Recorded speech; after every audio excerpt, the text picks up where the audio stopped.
Bonjour, dans cette vidéo, je vous présente 12 conseils sur comment avoir confiance en soi au travail. Découvrez maintenant mes conseils.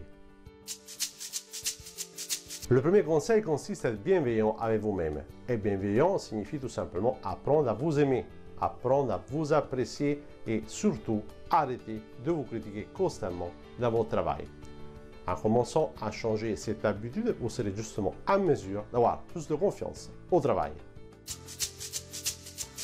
Le deuxième conseil consiste à ne pas donner trop d'importance aux critiques des autres. Très souvent, les personnes n'ont même pas conscience de ce qu'elles font et tout simplement juste l'habitude de critiquer constamment tout le monde. En apprenant justement à donner une signification différente aux critiques des autres, éventuellement aux critiques qui sont constructives, vous serez en mesure de vous améliorer, de devenir plus efficace, de renforcer vos motivations et justement de vous sentir plus confiant au travail. Le troisième conseil consiste à vous affirmer davantage. Apprendre à s'affirmer consiste tout simplement à exprimer vos points de vue de façon confiante, mais tout en évitant justement de rentrer dans une relation conflictuelle dans votre travail, soit avec vos managers, soit avec vos collègues ou éventuellement avec vos clients. En apprenant justement à utiliser vos émotions de façon efficace, vous serez en mesure d'agir différemment et justement de vous sentir plus à l'aise et confiant au travail. Le quatrième conseil consiste à vous focaliser sur ce que vous faites déjà bien. Il y a plein de choses que vous faites bien dans votre travail et vous considérez ces choses comme normales. Alors que lorsque vous faites quelque chose de pas bien, vous considérez que c'est pas bien et qu'il faut vous critiquer, que c'est normal qu'on vous critique et cela a un impact négatif sur l'estime de soi. Et donc, en apprenant à valoriser vos résultats, vous serez en mesure d'avoir plus de confiance au travail. Le cinquième conseil consiste à vous focaliser sur votre mission professionnelle. Vous avez un poste et donc dans votre poste, il y a une mission et un ensemble de tâches que vous devez exécuter pour atteindre vos objectifs au travail. Il est très important d'apprendre à relier à cette mission professionnelle vos besoins. Quels sont les besoins que vous devez satisfaire pour vous sentir bien au travail et justement pour travailler de la meilleure façon possible pour atteindre les objectifs liés à votre poste.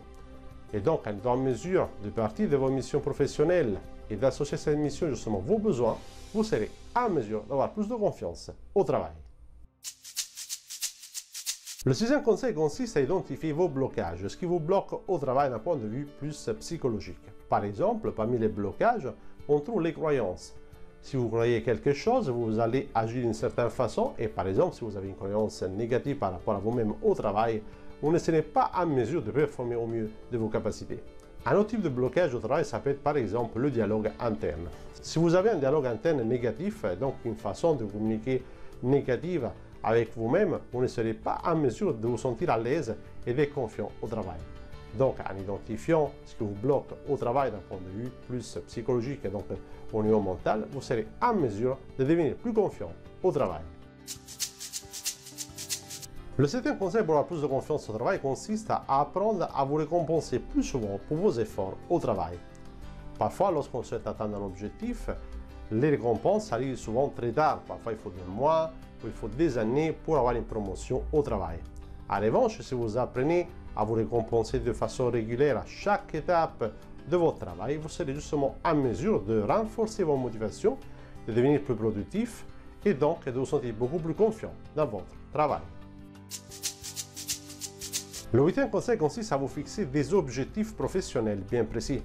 Par exemple, un objectif, ça pourrait être par exemple le fait de vouloir améliorer votre façon de communiquer avec les autres. Par exemple, dans l'idée d'être en mesure de convaincre les autres, par exemple votre responsable ou vos collègues.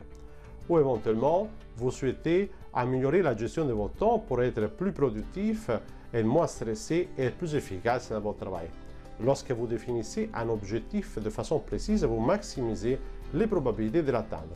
Et cela vous permet justement de renforcer la confiance au travail. Le neuvième conseil consiste à dépasser le perfectionnisme. Le perfectionnisme est la tendance à vouloir faire tout de façon parfaite, que ce soit dans la vie personnelle ou professionnelle, mais au travail, ça peut avoir justement plusieurs impacts. Il y en a essentiellement deux. Le premier, c'est une augmentation excessive du stress.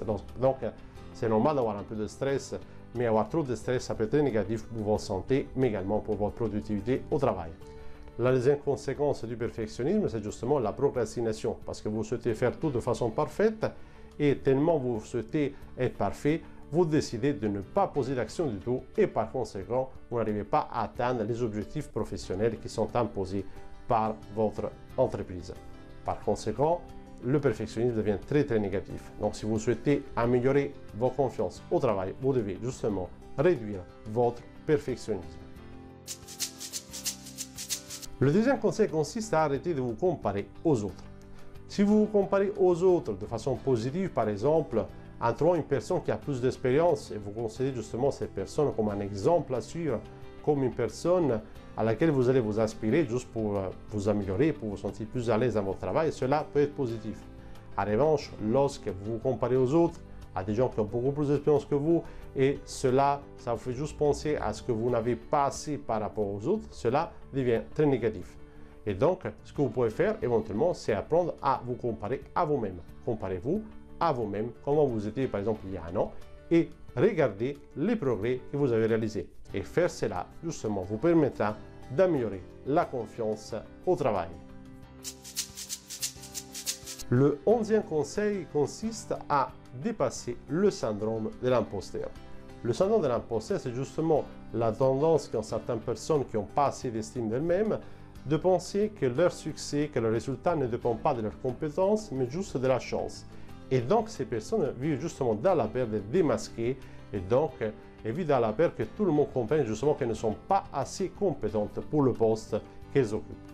Et donc, il est très important d'apprendre à valoriser vos résultats, apprendre à vous approprier justement de vos résultats, à vous attribuer les résultats qui sont le fruit de votre travail, et en faisant cela, vous serez en mesure d'avoir plus de confiance au travail.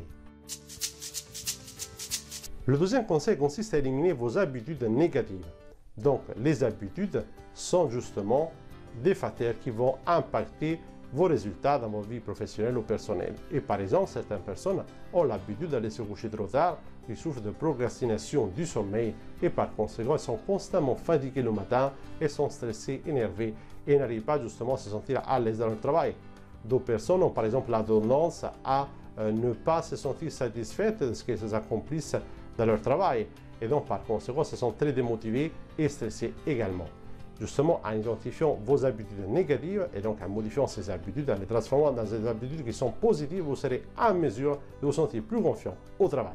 Je vous remercie d'avoir regardé cette vidéo. Je vous conseille de regarder les autres vidéos qui s'affichent ici et je vous dis à la prochaine vidéo sur le site internationalcoachingsolutions.fr.